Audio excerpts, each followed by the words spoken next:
crois qu'il faut une grande créativité psychique face à la peur parce que c'est un espèce de feu follet et que certains, on peut l'alimenter, on peut l'éteindre, on peut l'allumer. Enfin, il y a vraiment quelque chose, mais c'est pas quelque chose de, c'est pas stable.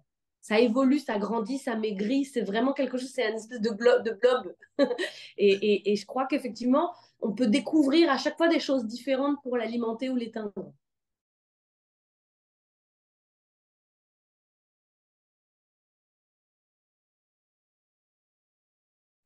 Pour moi, la peur, c'est un moteur. Je crois que l'expérience de la vie m'a montré que la peur était surtout un outil qui me permettait de me transcender professionnellement et même humainement, pas que professionnellement. Je crois que c'est quelque chose qu'il faut domestiquer et qui, si on la rend capable de ne pas nous anesthésier, parce qu'il y a évidemment toute une palette de peurs. Pour moi, peur, c'est un mot qui regroupe un arc-en-ciel d'émotions que je rencontre tous les jours dans mon travail. Alors évidemment, à un degré moindre que si j'étais pompier ou militaire, parce que ma vie n'est jamais en jeu, mais c'est une vie psychique qui est en jeu, puisque quand on monte sur scène, euh, le moment de monter sur scène et d'ouvrir la bouche pour chanter, quand même, est quelque chose qui s'apparente à un cri. Chanter, c'est pas la voix parlée, c'est la voix parlée puissante. Et donc, on est sur une forme de, c'est pas agressif, mais on va vers les gens dans quelque chose d'extrêmement dynamique et dans un lâcher-prise intérieur qui est énorme, puisque c'est pas du tout naturel. La voix lyrique, c'est une voix qui est construite, c'est une voix qui est travaillée de façon pas du tout spontanée. Euh, et cette vocalité-là, qui est pas spontanée, parfois elle est fraîche, parfois elle secoue, parfois elle est étrange pour le public. Et parfois, on fait des concerts devant des gens qui n'ont pas spécialement, qui sont pas venus vous écouter. Par exemple, hier soir, je faisais un récital au Jardin de Bagatelle pour une assemblée de gens qui avaient décidé de se retrouver ensuite pour un grand dîner collectif. Et ils s'étaient offert les services de musiciens pour 1 heure pour que tout le monde fasse un espèce de, euh, comment dire, un palier de décompression entre le travail et le moment où ils allaient tous se retrouver. Donc, les gens qui venaient ne venaient pas pour m'écouter. Donc, le public est très différent de celui qu'on a à la Philharmonie, qui vous connaît, qui est ravi de vous retrouver, qui a surtout hâte de vous entendre dans un nouveau répertoire, etc. Là, ça n'avait rien à voir. C'est des gens qui n'ont pas l'habitude de ça et qui n'aiment pas forcément ça, d'ailleurs, qui sont surtout venus pour l'extraordinaire buffet qui suivait. Donc, ces gens-là, quand tout d'un coup vous montez sur scène, ils ne vous connaissent pas, ils ne sont pas venus vous voir, ils n'ont pas forcément d'affinité spéciale avec ni ce qui se passe là, ni la musique en général. Et vous allez chanter à pleine voix, donc vous allez d'une certaine façon crier de façon extrêmement mélodieuse. Franchement, quand vous êtes face à ces gens-là, vous le sentez. Vous ne pouvez pas ne pas voir que vous êtes dans une relation où il va falloir créer un lien, mais pas facile. Et donc la peur est immense, parce que c'est trop étrange de casser ce mur de convention où on s'adresse à quelqu'un et tout d'un coup, c'est nous qui prenons la parole pendant 1 heure, chanter. C'est très étrange. Très étrange. Et donc, cette peur qui est différente chaque soir, on n'a jamais peur de la même façon avant un concert. En tout cas, me concernant, je ne sais pas pour les autres, mais me concernant, la peur est quelque chose d'extrêmement multiforme. Et mon job à moi, en réalité, plus que de chanter, presque, c'est de canaliser cette peur différente chaque soir, avec mes différentes façons de me gérer, pour qu'elle soit mon moteur d'excellence et pas un frein en quoi que ce soit. Par exemple, hier soir, c'était très intéressant parce que je suis arrivée dans une salle où je sentais la bienveillance collective, avec des collègues que j'apprécie beaucoup, et ça m'a beaucoup inquiétée. Parce que je sais que quand je n'ai pas peur, je suis beaucoup moins bonne, beaucoup moins concentrée et que je suis bien plus en danger quand je n'ai pas peur. Donc, je me suis un peu fait peur toute seule pour me retrouver dans un état modéré, évidemment, de frayeur, mais qui me permette d'être voilà, retrouver un peu l'instinct primaire du, du Cro-Magnon qui a peur parce que la peur, c'est la prudence, la peur, c'est la vigilance, la peur, c'est le fait de, quand on est sur scène, on n'est pas dans un état normal, on a une responsabilité vis-à-vis de l'auditeur, et cette attention-là particulière, si on est sur scène comme dans son salon, moi, je crois qu'on peut pas être on mérite pas forcément d'être complètement sur scène. On va vers une détente pendant le spectacle, mais il faut que la première demi-heure, il y ait quand même, on soit un peu sur le grill, parce que sinon, bah, pourquoi on va voir un spectacle, quoi. Et hier Voilà. soir, hier soir pour sortir du confort, de retrouver tes copains et te refaire un petit peu, te remettre en condition d'avoir peur, comment tu t'y es prise? Bon, bah, c'est vraiment mental, hein, c'est vraiment. Généralement, ça m'aide de jeter un petit coup d'œil à la salle, puisque tout d'un coup, tu vois 300 personnes, bon, hop, ça te retonifie un petit peu. Ça te rappelle pourquoi tu es là et pourquoi c'est toi qui es là et pas les autres. Donc, ça te, ça te responsabilise.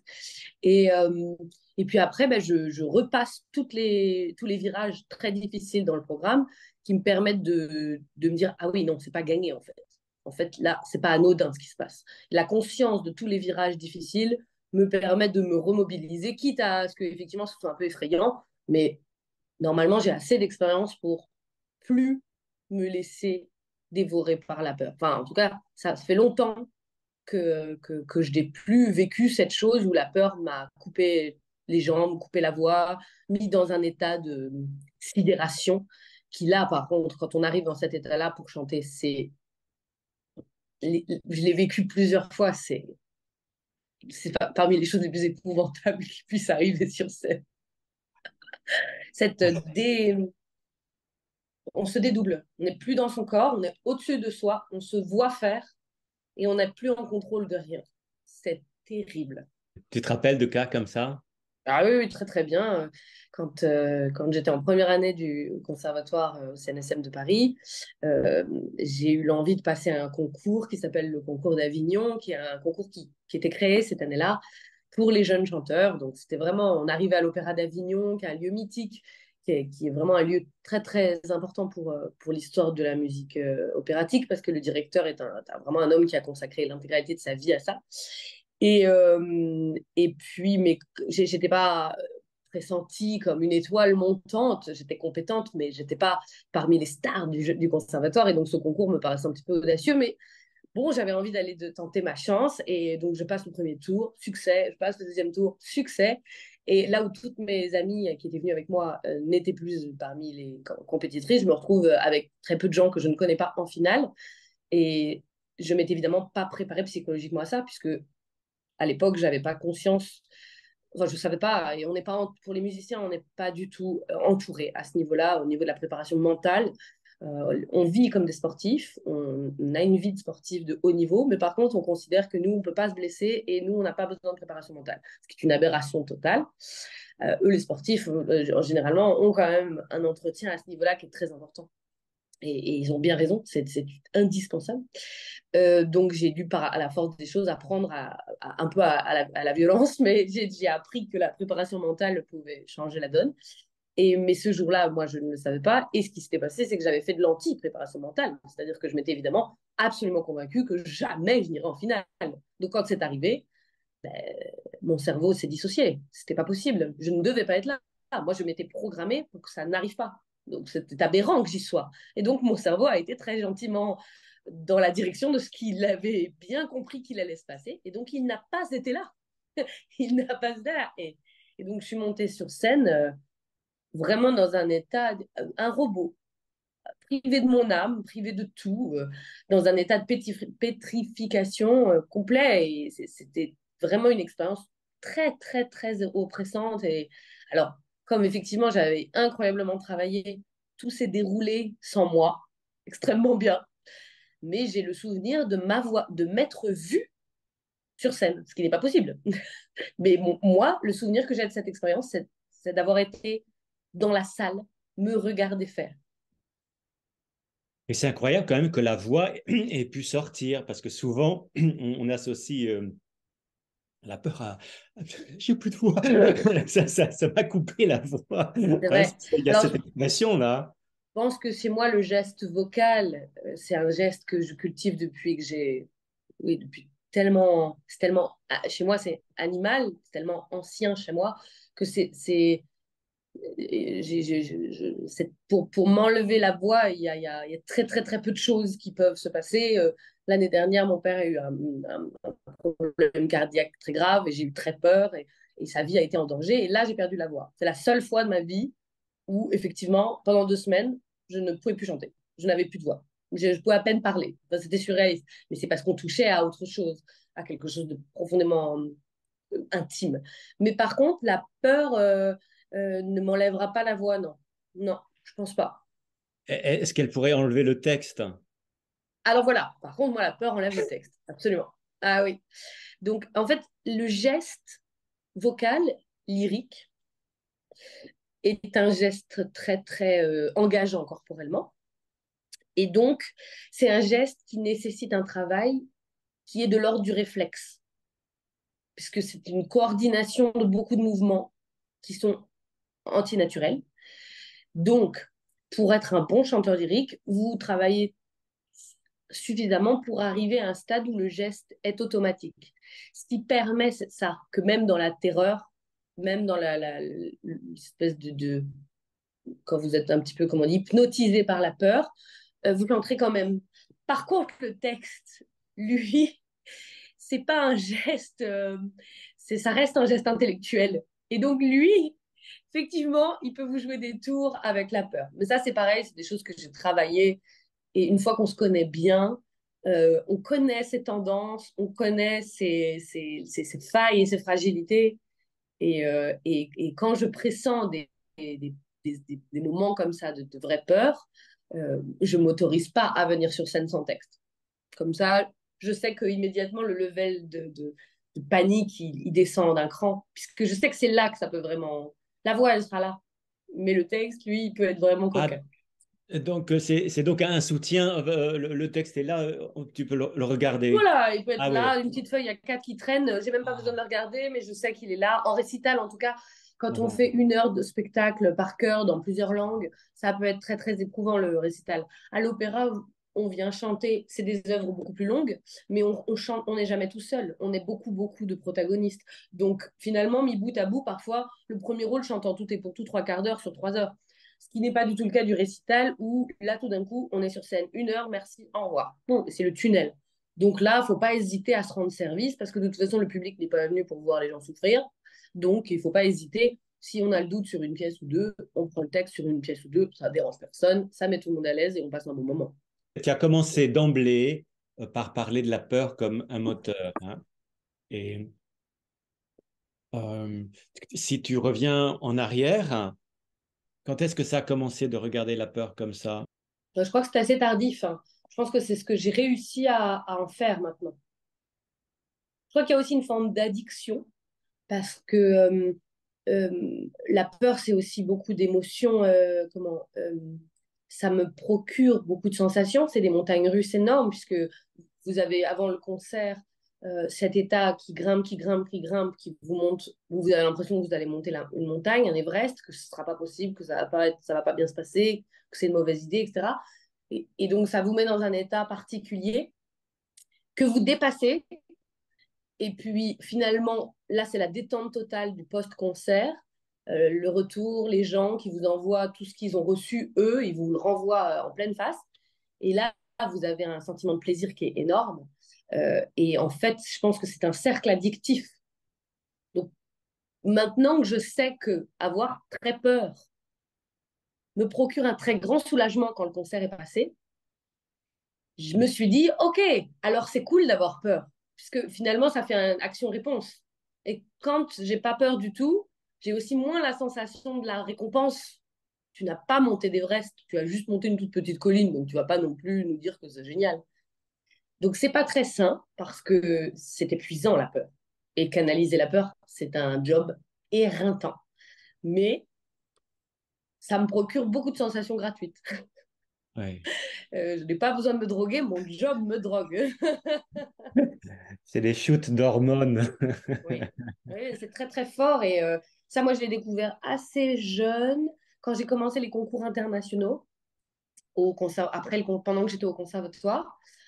Et donc, vous vous préparez pendant 6 mois, 1 an, vous apprenez des montagnes de pièces. Vous arrivez dans un pays que vous ne connaissez pas, vous rencontrez des tas de candidats qui ont tous l'air plus extraordinaires que vous. Vous passez votre premier tour de concours. Je me souviens d'un des premiers concours, donc c'était en Hollande. Et donc, il commence à. On était tous assis dans la salle où on avait tous passé le concours. On était donc assis dans le public et sur scène, le présentateur présentait qui allait passer au second tour. Sauf qu'évidemment, il s'exprimait en hollandais et nous ne comprenions mais absolument rien. Je ne sais pas pourquoi il n'avait pas opté pour l'anglais, alors que tout le monde baragouinait anglais, même si on était jeunes, mais on se serait sorti. Et là, rien. Et donc, un tunnel de mots dans cette langue inconnue, cette espèce de sensation d'être perdu complètement. Et paf, on entend son nom tout d'un coup.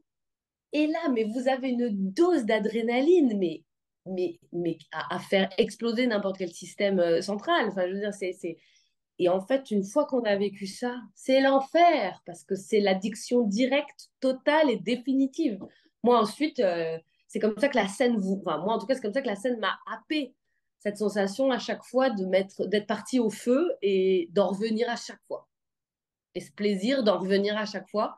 Mais parfois, c'est un peu pervers parce que je sens que je me fais des montagnes par moi-même. Je me fais peur. Je m'auto-panique pour avoir le plaisir d'avoir monté cette montagne. Je pense Et que l'organisme va me le faire payer, un de ces quatre.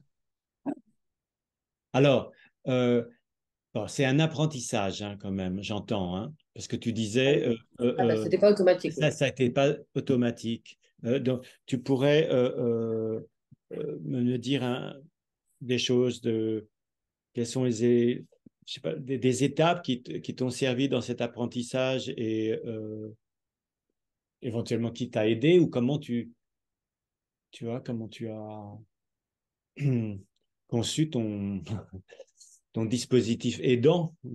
Ouais, bien sûr. C'est évident que le gros du dispositif, c'est surtout en plantant que je l'ai vu, en ayant des soirées horribles, quoi, en passant des concerts à me dire, mais qu'est-ce que je fais là, à pas gérer ma peur.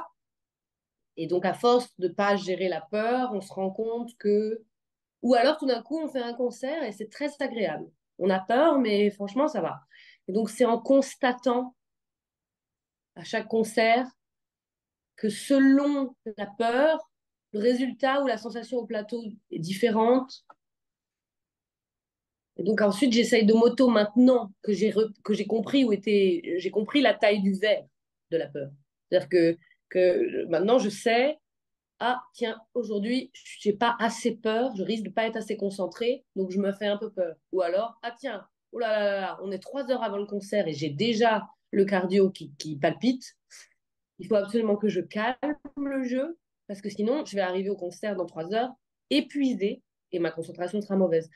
Donc, en fait, c'est de connaître sa propre jauge, c'est de sentir sa propre jauge pour pouvoir ensuite rajouter ou au contraire alléger un petit peu la bouteille. Et alors après, selon la nécessité de comment je me sens en termes d'énergie de cette jauge, il y a des petites choses simples, c'est-à-dire effectivement, je me parle beaucoup à moi-même, je me raconte des choses, c'est-à-dire, par exemple, un journaliste, la dernière fois, j'ai fait un concert aux Invalides, à la cathédrale des Invalides, sur un programme extrêmement difficile de musique française ancienne, du 17e, des choses que personne ne fait jamais, sur manuscrit, donc des partitions qui ne sont pas d'une écriture moderne, donc difficiles à lire, enfin, tout était très compliqué. Et je ne savais pas, mais il y avait 10 journalistes qui seraient là ce soir-là, dont Marie Audroux, qui est du Monde, et qui est une des seules et grandes journalistes critiques de musique classique et de musique et surtout de culture. Il en reste très peu des journalistes culture ultra compétents. Elle en fait partie. Bon, bah là, c'est la descente d'organes immédiats. Enfin, c'est horrible, on ne veut plus y aller. Enfin, c'est très compliqué. Évidemment, il y a le poncif de la respiration. Or, normalement, la respiration, c'est à peu près ce que je gère le mieux au monde, puisque c'est justement ce qui permet de chanter. Donc, c'est évident que respirer longuement, calmement, euh, en se fixant sur le corps et en arrêtant de ruminer en boucle, franchement, il n'y a pas besoin de faire chez midi à 14 heures. Je trouve qu'il y a vraiment que ça qui marche. On m'a appris plein de petits trucs. Vous bouchez une narine, vous inspirez, vous bouchez l'autre narine, vous expirez, et vous recommencez comme ça un cycle. Ça occupe en fait. C'est comme c'est compliqué, parce qu'il faut pas se tromper. Le cerveau arrête de penser, ça marche. Moi, j'ai fait ça quand j'étais jeune à la maîtrise de Radio France, quand j'ai appris à chanter donc à Radio France. On faisait ce genre d'exercice pour apprendre à canaliser sa peur. Bon, maintenant, j'ai plus besoin de faire le système de nez. Juste, je sais qu'il faut respirer et arrêter le petit vélo. Ça, c'est évident qu'une fois qu'on sent la peur, ça tend, ça fait des nœuds partout à l'intérieur. Donc la respiration, c'est comme si ça dénouait. Et ça vous permet de nouveau de retrouver une circulation qui n'est pas paralysée. Et ça, c'est très efficace et ça ne demande aucune compétence, puisque globalement, respirer, tout le monde est sur le sujet. Hein. Ou alors, sinon, vous inquiétez beaucoup. Après, il y a toujours des petites aides mécaniques. Moi, j'ai un petit mélange d'huile essentielle qui fonctionne incroyablement, qui a toujours fonctionné. Alors, je pense absolument que c'est complètement psychosomatique. Je pense absolument que ça ne me fait rien du tout mécaniquement, mais je m'en fiche complètement puisque ça marche extrêmement bien. Qui s'appelle Rescue, c'est vraiment un truc qu'on trouve dans toutes les pharmacies, c'est vraiment un truc mais basiquissime. Vous en prenez une demi-pipette, merci, au revoir. Moi, ça m'apaise instantanément. Et comme c'est une toute petite bouteille, quand par exemple j'ai des amis instrumentistes qui passent des concours d'orchestre, qui sont parmi les concours les plus, en termes de stress, c'est des concours vraiment épouvantables parce que très inhumains. Voilà. De transmettre une petite dose de non-peur, d'anti-peur, même s'il s'en sert pas, même si c'est un soutien en fait psychologique. La petite bouteille est un peu à l'image de notre petite bouteille de peur.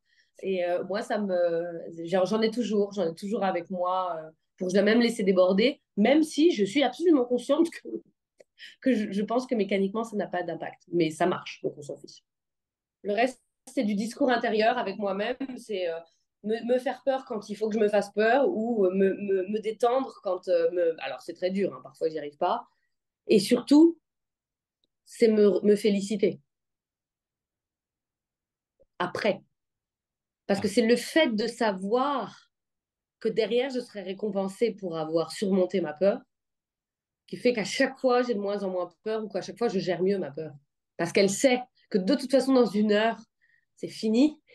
Et dans une heure, ça va aller dans une heure, ça va être super. Les gens vont venir me dire, ah, j'ai passé un bon moment, merci, vous êtes donné du mal et c'est très chouette. Et ce partage, ce plaisir.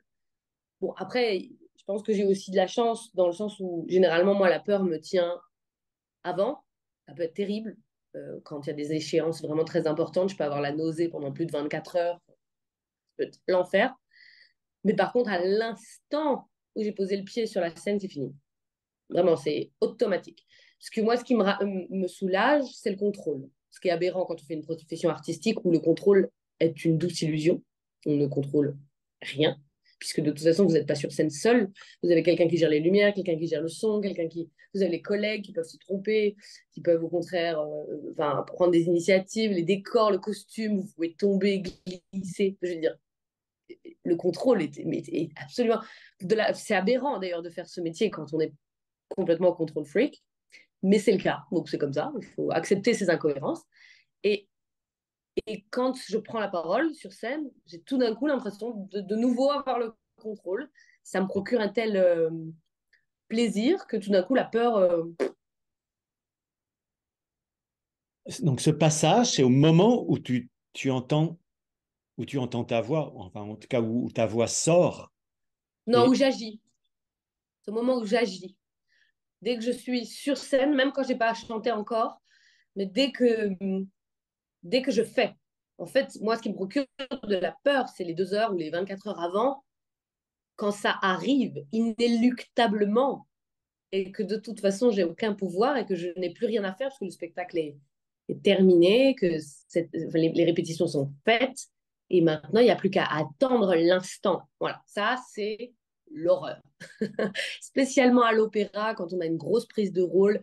Là, j'étais au Capitole de Toulouse pour un opéra très connu qui s'appelle La Bohème. Et, et je faisais donc le rôle de Musette. Et Musette n'apparaît pas dans l'acte 1. Musette n'est que dans l'acte 2, mais par contre, elle a une immense scène dans l'acte 2 avec l'intégralité du chœur, tous les solistes. La scène était... Il n'y a pas d'espace pour marcher. C'est de la folie furieuse. Et on avait beaucoup, beaucoup, beaucoup répété cette scène parce qu'elle est très délicate à mettre en place quand on est aussi nombreux sur un plateau, parce qu'on était, je sais pas loin de 50 personnes sur le plateau, plus les décors, les costumes énormes, enfin, c'était dingue. Et, et, et ce premier acte, tout le monde est en train de chanter, et vous êtes dans votre loge, mais c'est horrible. c'est un cauchemar. Par contre, au moment où vous entrez, alors oui, vous avez un manteau en fourrure, vous avez une traîne, mais j'avais un léopard sur roue, enfin, c'était aberrant, c'était dingue. Bon, eh bien, le léopard était chiant, il m'empêchait de marcher convenablement, tout était compliqué, mais à l'instant où je monte sur scène et que je prends les rênes, même si j'ai peur, le fait de contrôler la situation, parce qu'en fait, tout ce travail me permet de contrôler la situation et de savoir que au moment où il faut monter sur un objet qui est à 2 mètres du sol, je sais que c'est pied gauche et pas pied droit, parce que sinon je suis coincée. Et le fait de penser technique, mécanique, efficace, enchaînement de choses à faire, se féliciter à chaque fois qu'il y a quelque chose qui était ardu et qui a été réussi, la peur, il n'y a pas la place, il n'y a pas le temps. On est trop dans l'action, en fait. On est au feu, quoi, finalement. Et là, la peur, c'est un truc qui vous a allumé pour pouvoir être dans cet état d'hypervigilance. Et d'ailleurs, souvent, ça, c'est assez incroyable, ce rapport au temps. Quand on est dans cet état-là, d'hypervigilance qui a été réveillé par une grosse, grosse, grosse trouille, euh, le temps se déroule moins vite. Ça, vraiment, moi, sur scène, dans les opéras très complexes, avec une mise en scène extrêmement dense, où je dois à la fois chanter dans une langue qui n'est pas la mienne, gérer les interactions avec des collègues qui parfois ne sont pas les mêmes. Par exemple, justement, dans ce spectacle, j'avais des interactions avec un choriste qui devait me faire monter sur cet objet à 2 mètres du sol, un cheval en bois. Et un soir, on me dit ah oui, on t'a pas dit, il s'est cassé le bras, c'est un autre gars qui vient. Formidable, je ne le connais pas, nous n'avons pas répété, et nous allons jouer devant 1200 personnes à Toulouse dans 1 heure. Formidable. Bon, ben voilà, là, on a la trouille, mais on est dans un état, c'est animal, quoi. On est comme un fauve, et tout d'un coup, le temps est au ralenti parce que la relation avec cette personne pour communiquer avec elle en silence, puisque pendant ce temps-là, vous êtes en train de chanter quand même, et de gérer l'orchestre, le chef d'orchestre, le fait que le cerveau se brise comme ça en 10 parties et maîtrise les 10 actions en même temps, et en même temps doit gérer le côté un peu improvisé de ce nouvel individu qui a été certainement briefé, mais vous n'avez rien calé avec lui, c'est une sensation qui est extraordinaire parce qu'on se sent surhumain en fait.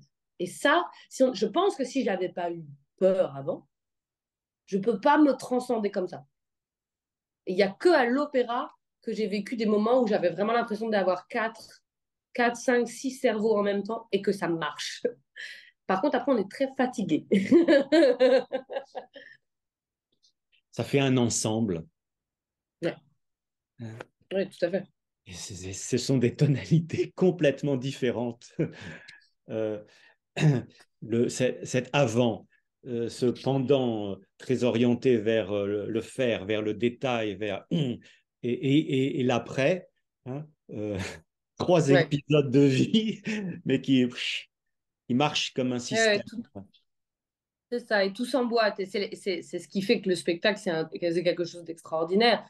C'est que chacun individuellement vit des choses très, très complexes. Et tout d'un coup, c'est une espèce d'énorme horloge folle d'une centaine de personnes qui tout d'un coup s'emboîtent. Faut voir le monde qu'il y a là-dedans. Enfin, c'est assez surréaliste quand on imagine. Et tout d'un coup, tout va se coordonner ensemble dans un espèce d'instant miraculeux. C'est transcendantal comme expérience. Avant de le vivre, on ne pense pas que ce soit possible. Et donc, c'est ça qui induit une peur assez épouvantable. Parce que ça paraît aberrant, en fait, comme idée. Ça paraît pas possible que 100 personnes se coordonnent ensemble pour donner un résultat. Tu parlais un moment de récital où j'imagine tu es avec un piano, c'est C'est très, ça. En général, on est c'est très, deux partenaires. Ouais. c'est très minimal, hein, Oui, comme situation. Et par contraste, tu évoques cet opéra avec cette foultitude à la fois sur scène et tout autour. Hein, enfin, bien sûr, exactement. où là, j'imagine que cette sensation, elle est différente. Hein. Oui, oui. C'est vraiment deux peurs assez différentes. Et c'est vraiment deux expériences de scène qui sont complètement différentes parce qu'il y en a un, le récital, c'est une expérience de, comment dire, de nudité d'une certaine façon, puisque vous n'êtes caché derrière aucun artifice. Vous êtes seul et c'est vous que les gens viennent rencontrer dans le public, ils viennent écouter un artiste, mais ils viennent écouter un artiste qui va vous chanter des choses. Alors que quand vous allez à l'opéra, vous allez écouter une œuvre avec les artistes qu'il y a ce soir-là. Et donc, nous, en tant qu'interprète, on est vraiment planqué derrière un personnage, un costume, un décor, des collègues, une histoire. Enfin, on est vraiment un boulon, un petit boulon, alors un boulon sonore, mais un boulon quand même. Alors que dans le récital, bah non, c'est vraiment, vous êtes caché derrière rien du tout. Et les gens viennent à votre rencontre. Et c'est deux types de travail qui sont passionnants. Moi, je pense que l'un ne va pas sans l'autre. Enfin, moi, si je faisais que de l'opéra, je serais triste. Si je faisais que du récital, je serais triste. C'est deux expériences très intéressantes. Mais effectivement, la peur est placée à des endroits très différents. Il y a quelque chose d'un peu mystique à l'opéra, avec ce côté incroyable du miracle. C'est un peu miraculeux à chaque fois et on y arrive. On ne peut pas croire que tout le monde va se coordonner, que ça va marcher. C'est pas possible, c'est aberrant. C'est tellement. C'est trop. Et pourtant, ça marche. Alors que le récital, c'est entre vos mains. Et le miracle, il doit s'établir dans la relation avec le public, dans quelque chose qui n'est pas palpable. Mais par contre, la prise de risque, elle est différente. C'est-à-dire que vous allez chanter de toute façon, donc ça va aller. Je veux dire, le plus gros risque en récital, c'est de glisser en entrant ou de glisser en sortant. Mais il ne peut pas se passer grand-chose. Vous n'avez pas à gérer une mécanique, un décor, une mise en scène qui peut être parfois très dangereuse. Hein. Il y a beaucoup d'accidents à l'opéra. Euh, Ça, on le sait. Et on a tous les ans, on a des collègues qui se blessent parce que ben, c'est un miracle, mais des fois, le miracle, il trébuche. Et donc, ça arrive. Ces situations contrastées entre celles où, hmm, d'une certaine façon, on pourrait dire que ça dépend que de soi, Oui, et, tout à fait. et de l'autre où c'est une participation avec donc des inconnus qui peuvent venir des autres, hein, à la fois soutenantes ou au contraire problématiques. Hein. Absolument. Absolument. Donc le danger peut aussi venir des autres. Hein, Absolument. Ah, mais c'est exactement le problème de l'opéra. C'est que en général, tout seul, il n'y a pas de problème. Hein.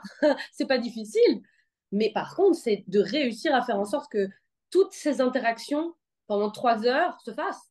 Et donc, vous devez lâcher prise dans votre rapport à l'autre parce qu'il faut à la fois avoir profondément confiance en un inconnu total qui peut vraiment vous mettre en danger, surtout quand vous êtes soliste. Là, dans la bohème, quand vous êtes soliste dans Musette, j'avais énormément d'interactions avec les membres du chœur. Et donc, pour eux, c'est un moment chouette parce qu'ils sont très exposés, mais ça reste quelque chose qui est de l'ordre d'un jeu théâtral très ponctuel. Donc, à la fois, ils sont complètement à votre service parce que bah, vous avez cette interaction, mais c'est vous qui chantez, qui êtes seul à chanter à ce moment-là. Donc, ils peuvent à la fois vous nourrir, vous donner une énergie dingue, vous mettre vous soutenir si jamais vous avez un petit trou ou un moment de faiblesse, n'importe quoi. Ça peut être extraordinaire, mais ça peut être aussi un cauchemar total parce qu'il suffit que cette personne-là ait un peu envie de prendre la lumière et donc se tourne, par exemple, très légèrement. Parce que quand on est sur scène, donc vous avez le public et on ne peut pas toujours chanter. Idéalement, il faudrait chanter toujours face parce que la voix, c'est quelque chose d'une seule direction. On chante pas. Quand on est placé ici, on m'entend moins bien quand je suis placé là, quand vous êtes placé là. Donc, l'axe de l'envoi du chant est quelque chose de très important, surtout quand on est soliste avec un très gros orchestre comme un orchestre dans la Bohème, c'est un orchestre de Puccini, un orchestre énorme avec beaucoup de cuivre où il faut vraiment faut envoyer la sauce. Donc, si le choriste, il avait un peu envie que sa petite sœur qui est venue au spectacle le voit bien et qui se met lui de face, et que vous vous retrouvez de dos parce que vous avez besoin de faire cette interaction, il vous tue. Parce que vous avez beau chanter super, vous avez beau être à l'heure, connaître votre texte, machin, machin, machin. Si vous chantez vers les rideaux, on vous entend pas. Merci, au revoir. Et voilà. Et ça, des interactions comme ça, il y en a 400 dans la soirée. Donc, c'est un miracle quand tout se déroule convenablement. Et là, oui, il faut trouver une forme de lâcher prise parce que si on pense à ça, on n'y va pas. Ça fait trop peur. Il n'y a aucun contrôle, on ne maîtrise rien. C'est pas possible. Donc, il faut à la fois être dans la réception de ce que. Il ne faut pas se fermer à l'autre, parce que parfois l'autre peut être un allié extraordinaire. Vraiment, j'ai des souvenirs de communion avec des gens du plateau. Ben justement, encore dans Musette, mon personnage arrive et dit qu'elle essaye de séduire un homme qui est à la table à côté, mais elle est prostituée et elle est avec un vieux beau et elle en a un peu plus de ce vieux beau et elle essaye de reconquérir son amant qui est à la table à côté. Donc elle fait tout un cinéma où elle séduit l'intégralité du restaurant en montant, en chantant, en faisant tout un cinéma. C'est pas facile parce que quand on met en jeu la notion de féminité, la notion de beauté, de séduction en scène, l'interprète peut vite se sentir fragilisé parce que c'est difficile. On s'interroge, est-ce que je suis vraiment séduisante? Est-ce que ce que je fais fonctionne? Voilà. C'est un peu dur, surtout quand on est une jeune femme et dans cette société où ce sujet nous épuise et nous pèse beaucoup. Et là, c'était génial parce que tous les membres du chœur masculin qui étaient censés jouer la pamoison devant mes charmes fous me donnaient, mais vraiment, ils me laissaient y croire, vraiment, ils étaient merveilleux, quoi. Et cette énergie-là me permettait de m'abandonner complètement et de penser à d'y croire moi. Et si j'y crois moi, tout le monde y croit, en fait. Donc, il ne faut pas non plus se fermer à l'autre, mais il faut quand même rester super focus parce qu'il faut être prêt à garder le cap si jamais quelqu'un faiblit, ce qui peut arriver à tout un chacun, que ce soit un choriste ou un soliste, par exemple. Oui, c'est beau cette image où tu m'emmènes là sur cette scène exposée avec ces regards fascinés hein, de cette le regard du public, c'est un peu de même nature. Hein, est-ce qu'il et donc c'est moins visible. En fait, c'est plus à distance. Oui, à Les l'opéra, c'est lumières, très à les distance. lumières sont sur soi, on le voit pas. Voilà. Hein. On ne voit pas à l'opéra le public et ça fait partie des choses qui sont un moteur un peu distancié parce on voit que des ombres et c'est un peu dommage parce que moi, ça fait partie des choses que j'aime profondément. Là, par exemple, hier soir à Bagatelle, là où je chantais, le public était entièrement éclairé et tout près de nous et c'était génial. C'était génial de voir les gens, de sentir leur assentiment, même de voir quelqu'un qui se gratte ou qui regarde son portable, mais de sentir l'humanité face à vous moi, c'est quelque chose qui me motive et qui me donne beaucoup de joie et qui me donne envie de me dépasser et de dépasser la peur parce que j'ai envie que cette personne soit touchée. Et en plus, on avait beaucoup de belles chansons qui étaient connues hier soir et c'était très émouvant de sentir les gens connectés en fait avec l'instant. Donc oui, moi j'ai une préférence. Alors par contre, j'ai des collègues que ça terrorise. Vraiment, j'ai des collègues, la situation du public éclairé régulièrement on en parle. Autant moi, c'est ce qui me procure le plus de joie sur scène, parmi les choses qui me font le plus de plaisir. Autant certains, vraiment, pour eux, c'est vraiment un arrêt brutal du plaisir parce que eux le font pas. Bien sûr qu'ils le font aussi pour le public, mais ils le font pas pour un résultat dans l'immédiateté peut-être. Ou en tout cas, la nourriture que le public apporte en direct, ça peut être quelque chose qui leur réveille des angoisses et ça les aide pas du tout. Moi, j'adore regarder les gens vivre quand je chante. Me, ça me nourrit, que ce soit positif ou négatif. Bon, c'est rarement négatif, les gens sont là souvent pour le plaisir et j'ai la prétention d'espérer que ce que je fais est suffisamment agréable pour qu'ils passent du bon moment, mais on ne sait pas ce qui se passe dans la vie des gens. Parfois, vous choisissez une chanson qui leur rappelle des choses très, très, très dures. Là, j'ai chanté hier soir, j'ai chanté Dis quand reviendras-tu de Barbara.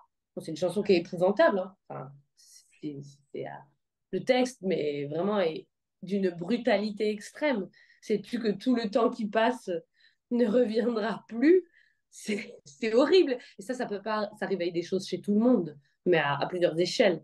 Et c'est vrai qu'on peut voir des gens qui sont pas bien. Ça réveille des choses fortes. Puis le chant, comme il y a quelque chose d'un peu animal dans la voix, ça touche tout de suite à, je sais pas, aux tripes. Je vois chez les gens que la réaction est beaucoup moins intellectuelle que épidermique. Mais ça fait partie d'un impact. Enfin, de faire Ah bah, pleurer, c'est magnifique de pouvoir pleurer. oui, oui.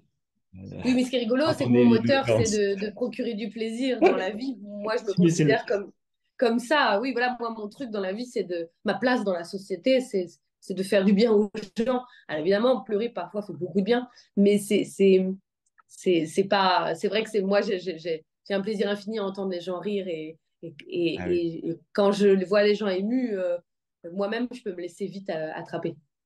Ah oui. Et Oui, s'il y a un truc qu'on peut pas faire en chantant, c'est pleurer. C'est impossible. oui. Ouais, j'ai apprécié là, d'être dans toutes ces scènes, en fait. Hein? Ouais, ouais, que tu m'y as amené. Et à partir de ce que tu ressens. En tout cas, c'est vivant. Hein? Ah, C'est, ça. hein, C'est la pour ça peur. que la notion de moteur, ça marche. Parce que chez nous, comme il n'y a pas de prise de risque vitale, la peur, c'est un outil très positif, en fait, qu'il faut juste dompter. Voilà, c'est comme un animal domestique. Il peut vous apporter beaucoup, beaucoup de satisfaction, comme il peut être une source de problèmes considérables. Mais si la relation se passe bien avec la peur, ça peut vous permettre de vraiment sortir de votre quotidienneté et de vos capacités. Je le vois souvent techniquement, par exemple. Il y a des choses vocales, je les travaille à la maison, j'y arrive une fois sur deux, une fois sur trois. Je suis pas trop sûre que ça va passer au concert. Et ça passe toujours au concert. Toujours. Parce que tout d'un coup, la concentration, l'instant, le plaisir, tout ça aligné fait que systématiquement, ça marche. Ça marche. Et ça, c'est lié, je pense. Enfin, c'est la peur qui offre ce luxe d'être meilleur. Oui, oui. C'est une porte d'accès. C'est une porte Oui, d'accès à cette énergie-là. oui, oui, moi, je l'aime beaucoup. Après, voilà, c'est vraiment un truc à domestiquer et ça, moi, ça m'a pris beaucoup de temps et je suis pas à l'abri de parfois, de nouveau, selon les circonstances qui sont à chaque fois différentes, je suis pas à l'abri de nouveau me laisser submerger. Mais par exemple, quand j'étais aux Victoires de la musique, la télévision, c'est quelque chose qui me terrorise. J'aime pas trop la télévision. C'est toujours là que j'ai vraiment des peurs épouvantables. Le côté gravé, le fait que ce soit aussi toujours des durées très précises. Et moi, j'aime bien laisser déployer les idées. J'aime pas que ce soit, vous avez 1 minute 30 pour exprimer quelque chose. Mais pourtant, il faut. Et justement, aux Victoires de la musique, j'avais vraiment eu 24 heures avant le tournage de l'émission de télévision, j'avais eu 24 heures, mais les limbes. Enfin, vraiment, j'avais pleuré en continu pendant 1 heure, pendant 24 heures. Ça avait été un cauchemar total et absolu. Et, et, et là, j'ai découvert un moteur incroyable parce que je voulais que cette peur cesse. C'était plus possible. J'allais vraiment finir exsangue. J'étais vraiment épuisée. Et ce qui a été incroyable, c'est que mon moteur a été, alors ça peut être très mal interprété ce que je vais dire, mais tant pis, dans une forme de mépris. J'avais jamais trouvé ça encore, parce que moi, au contraire, quand je chante, c'est pour le plaisir et le partage. Donc, le mépris est à des années-lumière de toutes mes émotions. Mais là, j'arrivais plus. Je ne parvenais plus à dire à ma peur, ça va aller, ces gens-là sont des gens comme toi et moi, ils sont contents d'être là et ça va être agréable. Ça marchait pas, ça me paniquait. Donc, à l'instant où je suis entrée sur scène, pour la première fois de ma vie, j'ai décidé de mépriser le public, de me dire que je m'en fichais, que leur avis ne m'importait pas, que de toute façon, je ne remettrais jamais les pieds dans cet endroit, que de toute façon, cet exercice était un exercice très désagréable et que vraiment, je le faisais parce qu'il fallait le faire, mais allez bien vous faire voir chez les papous, c'était une condition, c'était évidemment du conditionnement, c'était un peu, c'était bizarre de penser comme ça, mais j'étais tellement arrivée au bout de moi-même qu'il a fallu que j'invente quelque chose comme ça pour sortir. Et ça a tellement marché. C'était incroyable parce que au moment où c'était mon moment de chanter mon air et le public, etc., etc., je me souviens, mon metteur en scène m'avait dit, Marie, arrête de penser que le public est ton ami. Et c'est comme ça que je suis arrivée à cette idée. Parce que moi, je pense toujours que le public est mon ami. Enfin, pourquoi le public serait pas mon ami? suis contente, quoi. Et ça a vraiment fonctionné. Ça m'a libérée incroyablement. J'ai fait mon numéro sans attendre la reconnaissance, le regard. J'ai attendu rien de personne. J'ai fait la chose pour moi. Et ça m'a offert une solution que j'avais jamais explorée, que j'avais jamais rencontrée. Ça, c'était vraiment très étrange. Alors, je n'ai pas forcément trouvé ça. Je l'utilise qu'en cas d'extrême urgence. C'est vraiment là, c'est la manette d'alarme. Mais je sais que j'ai encore quelques cartes dans ma manche pour les situations de terreur extrême. Incroyable. Oui, la créativité que finalement la douleur, hein, quand c'est trop fort, Ah oui, nous oui. demande permet de trouver. Hein. Oui, oui, il faut une créativité. Moi, je crois qu'il faut une grande créativité psychique face à la peur parce que c'est un espèce de feu follet et que certains, on peut l'alimenter, on peut l'éteindre, on peut l'allumer. Enfin, il y a vraiment quelque chose, mais c'est pas quelque chose c'est pas stable. Ça évolue, ça grandit, ça maigrit. C'est vraiment quelque chose, c'est une espèce de blob. Et je crois qu'effectivement, on peut découvrir à chaque fois des choses différentes pour l'alimenter ou l'éteindre.